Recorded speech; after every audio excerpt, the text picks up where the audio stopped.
So when you've got a dog that's nipping and biting, if we can teach the dog that defaulting to a sit gets the dog what it wants, and jumping up or nipping and biting gets the dog nothing, then the dog will start to learn to repeat the behavior we've actually rewarded him for, which is the sit.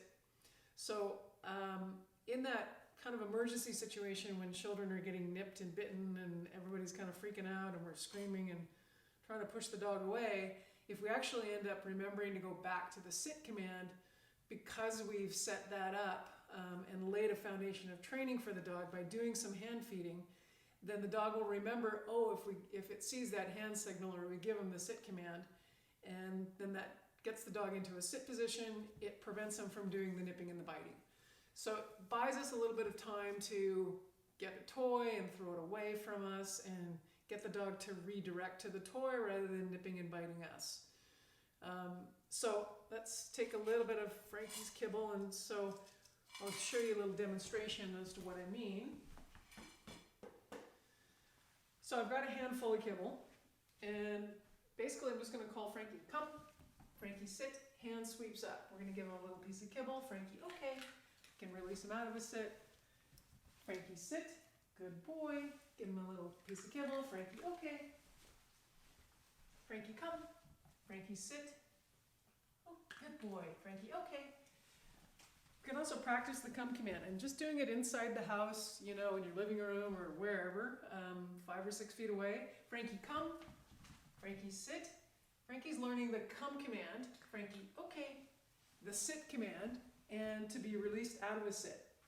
So again, you can just kind of randomly walk around, and when he gets up out of his sit, call him to you. Frankie, come. Frankie, sit. Good boy. Frankie, okay. So that sit command is that hand sweeping up from basically your leg to your ear. If for some reason the dog doesn't sit when we give him that signal, you can take the treat and lure the dog up over his head, and then it puts the dog into a sit position. Good boy. So I'll show you how to do that again. Frankie, sit. So up over his head, thumb goes down. Frankie, okay. So again, a little bit of hand feeding.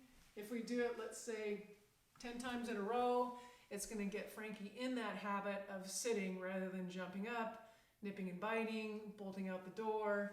So sit training repetitively during the day, around a mealtime, and randomly at other times. If the dog wants a toy, you're going to make him sit. If the dog wants a treat, you're going to make him sit. If the dog wants attention, you're going to make him sit. He starts to default into a sit when he wants something rather than demand it. So remember, we've got a whole bunch of opportunities of training within a bowl of food. So let's put that to good use and make the dog think.